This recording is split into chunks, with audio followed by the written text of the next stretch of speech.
ভেঙে ফেলা হচ্ছে তাজমহলের গম্বুজ। পৌঁছে গেল বুলডোজারও মাটিতে মিশে যাবে প্রেমের সৌধ।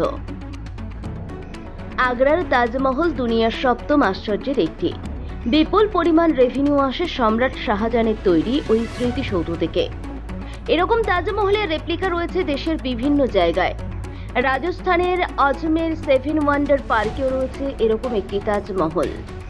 এবার ভেঙে ফেলা হচ্ছে সেই তাজমহল। উল্লেখ্য, আজমের সেভেন ওয়ান্ডার পার্কের সেই তাজমহল গত 7 দিন ধরে ভেঙে ফেলার কাজ চলছে। বহু শ্রমিক ছেনি হাতুড়ি নিয়ে তাজমহলের গম্বুজ ভাঙছেন। ভেঙে ফেলা ধ্বংসস্তূপ সরাতে বুলডোজারও আনা হয়েছে তাজমহল চত্বরে। আইন শৃঙ্খলা বজায় রাখতে মোতায়েন করা হয়েছে বহু পুলিশ কর্মী। আজমেরকে স্মার্ট সিটি হিসাবে গড়ে তোলা হচ্ছে।